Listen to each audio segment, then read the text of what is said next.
कोशिंबे येथील श्री हनुमान मंदिराचा जीर्णोद्धार व प्राणप्रतिष्ठा सोहळा भक्तिमय वातावरणात उत्साहात. मंदिराकडे बघतच चिंतन मनन करावे अशा पद्धतीचा सुबक मंदिर उभारण्यात आलाय खासदार सुनील तटकरे.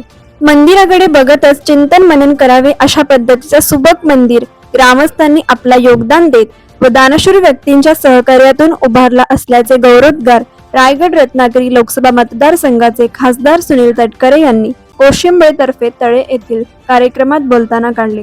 कोशिंबे तर्फे तळे येथील श्री हनुमान मंदिराचा जीर्णोद्धार व प्राणप्रतिष्ठा सोहळा याचे उद्घाटन शनिवार दिनांक 11 एप्रिल 2026 रोजी सायंकाळी 5:30 वाजता रायगड रत्नागिरी लोकसभा मतदारसंघाचे खासदार सुनील तटकरे यांच्या हस्ते भक्तिमय वातावरणात उत्साहात संपन्न झाले.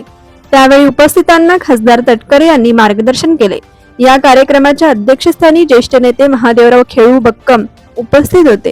तसेच यावेळी ज्येष्ठ नेते शेखर शेठ देशमुख, ज्येष्ठ नेते हुसेन रहाटविलकर, महादेव चंद्रकांत बक्कम, राजीपा सदस्य असलम राऊत, जिल्हा राष्ट्रवादीचे कार्याध्यक्ष सुभाष केकाणे, तालुका राष्ट्रवादीचे अध्यक्ष काका नवगणे, प्रदेश राष्ट्रवादी काँग्रेसचे युवक सचिव दीपक जाधव, माणगाव पंचायत समिती उपसभापती मनीषा मालोरे, पंचायत समिती सदस्य संगीता बक्कम, जिल्हा राष्ट्रवादीचे उपाध्यक्ष उदय अधिकारी, माजी पंचायत समिती सदस्य शैलेश भोनकर, सरपंच ऋतिका गायकवाड, वारक सरपंच वैष्णव साठे, गोरेगाव सरपंच जुबेर अब्बासी, माजी जिल्हा परिषद सदस्य संदेश मालोरे, दिनेश गुगले, सहदेव बक्कम, महेश महाजन, बालकृष्ण बेंडखळे, विनोद बागडे, संजय बक्कम, सौरभ बक्कम, प्रकाश धुमाळ, राजेंद्र जाधव, धोंडू बक्कम, सखाराम जाधव, रमेश बक्कम आदींसह कोशिंबे तर्फे तळे येथील ग्रामस्थ बंधू भगिनी मोठ्या संख्येने उपस्थित होते.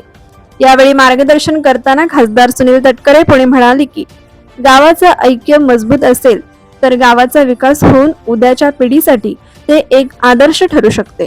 या गावात हनुमान मंदिराची साकारलेली इमारत सुबक असून मंदिरात प्रवेश केल्यावर मनाला प्रसन्नता वाटते. मुंबई गोवा महामार्गावरील हे गाव असून या गावातील विविध विकासाची कामे आपण केली असून या गावातील प्रलंबित विकास कामे निश्चितच करू.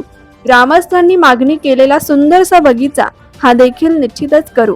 आपला हा सारा परिसर विकसित होत असून प्रदूषण विरहित कारखाने या ठिकाणी येणार असून त्यातून या साऱ्या परिसरातील सुशिक्षित बेरोजगारांना रोजगाराच्या संधी त्यातून निर्माण होतील असे सांगत त्यांनी गावातील ज्येष्ठ नागरिक महादेव खेळू बक्कम यांचे विशेष कौतुक करताना सांगितले की गावाच्या विकासासाठी त्यांची नेहमीच तळमळ राहिली आहे.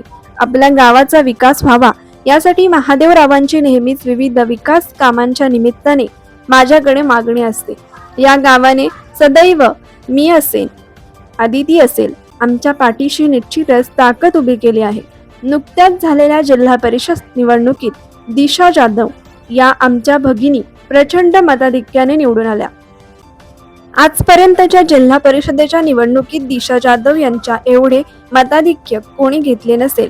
तसेच पंचायत समिती निवडणुकीत संगीता बक्कम व मनीषा मालोरे या दोघी भगिनी मोठ्या मताधिक्याने विजयी झाल्याचे त्यांनी सांगितले. या कार्यक्रमात ज्येष्ठ नेते महादेवराव बक्कम यांनीही आपल्या मनोगतातून खासदार सुनील तटकरे यांचे विशेष ऋण व्यक्त केले. या कार्यक्रमाचे प्रास्ताविक करताना दत्तेश बक्कम म्हणाले की या मंदिरासाठी मंत्री आदिती तटकरे यांनी 15 लाख रुपयांचा निधी दिला. तसेच ग्रामस्थांनी व दानशूर व्यक्तींनीही मंदिरासाठी भरीव देणगी दिल्याने त्यांनी सर्वांचे विशेष ऋण व आभार मानले. या कार्यक्रमात मंदिरासाठी देणगी देणाऱ्या सर्व देणगीदारांची तसेच कौस्तुभ दत्ताराम सत्वे याचा शैक्षणिक क्षेत्रातील विशेष उल्लेखनीय कामगिरीबद्दल खासदार सुनील तटकरे यांच्या हस्ते सत्कार करण्यात आला. या कार्यक्रमाचे सूत्रसंचालन विजय बक्कम यांनी करून रमेश बक्कम यांनी सर्व उपस्थितांचे आभार मानून कार्यक्रमाची उत्साहात सांगता केली. कोकण एक्सप्रेस चॅनलसाठी माणगाव प्रतिनिधी सिद्धी दाखिनकर. कोकण एक्सप्रेस चॅनलला लाईक करा, शेअर करा आणि सबस्क्राईब करा.